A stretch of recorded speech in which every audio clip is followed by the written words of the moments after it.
सिंध अंदर corona virus सबब जिते ॿिया केतिरा इदारा माली परेशानियुनि खे मुंहुं ॾेई रहिया आहिनि, उते मीरापुर जा मौसीक़ीअ सां लाॻापियल ॻाइण ऐं साज़बंद ॻाइण वॼाइण जूं महफ़िलूं न थियण सबब माली तौर तमामु घणा परेशान आहिनि। संदनि जे घरनि जो गुज़र सफ़र ॾुखियो थी वियो आहे। ॻाइणनि ऐं साज़बंदनि धरती टीवी न्यूज़ सां ॻाल्हाईंदे चयो त जीअं त असां आल सिंध संगीतकार एसोसिएशन जे तरफ़ां तालका मीरापुर में फ़नकारनि जी एहतिजाजी रैली इन जे लाइ कई आहे त सिंध में हर फ़िक्र सां वाबस्ता जेके बि इदारा आहिनि सभु खुली विया आहिनि। उहे दुकान हुजनि, होटलूं हुजनि, रेलवे ट्रेनूं हुजनि या ट्रांसपोर्ट हुजे, सभु कुझु खुली वियो आहे। मूंखे हैरत ऐं ॾुख सां इहो चवणो थो पए त उहे फ़नकार जेके माण्हुनि जे दिलनि ते राज कंदा आहिनि, उन्हनि फ़नकारनि खे बेरोज़गार कयो वियो आहे। 5 महीननि खां उहे वीचारा फाका कशी पिया कनि घरनि में। छा भला फ़नकार इंसान न आहिनि छा? मां सिंध गवर्नमेंट खां ख़ासि करे असांजो कल्चर जो मिनिस्टर सैयद सरदार शाह खे गुज़ारिश थो कयां त महिरबानी करे असां ॻाइणनि तां पाबंदियूं हटायूं वञनि त जीअं असां पंहिंजे बचड़नि जी रोज़ी करे सघूं। असां ॾोह कहिड़ो कयो आहे भला गवर्नमेंट जो? असां इंसान न आहियूं?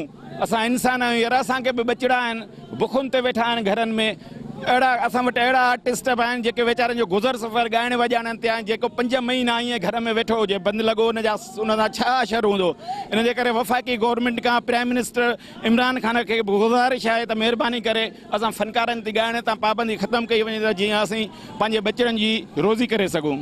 असीं हुकूमत खे अपील था कयूं त असां फ़नकार जेको आहे असांजो रोज़ी जेकी आहे बचनि जी इहा ई आहे ॻाइण वॼाइण, उहा 5 महीननि खां बंदि पई आहे। ॿिया सभई इदारा खुली विया आहिनि, शहर खुली विया आहिनि, पीढ़ियूं खुली वियूं, ट्रांसपोर्ट रेलवियूं सभु खुली वियूं आहिनि। असां बेरोज़गार सभु घर वेठा आहियूं, असांजा बचड़ा परेशान लॻा पिया आहिनि। असीं हुकूमत खे अपील था कयूं त असांजा जेके प्रोग्राम आहिनि असांखे जेके मिलंदा आहिनि, जो असांखे बचनि जो गुज़र सफ़र कंदा आहियूं, उहो असांजो खोलियो वञे। जीअं त असांजे शहर मीरापुर में जेके फ़नकार पलटूं जेका बि आहे उहा तमामु तंगीअ सां गुज़ारे रही आहे।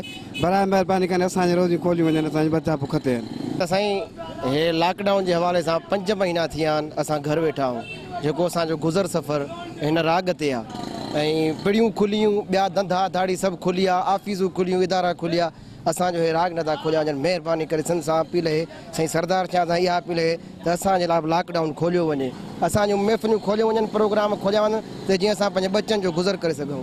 कोरोना वायरस जिथे मुल्की मईशत खे तमामु घणो धकु रसायो आहे, उते जेके सिंध जा फ़नकार आहिनि उहे बि मुआशी तौर ते तमामु घणो परेशान आहिनि।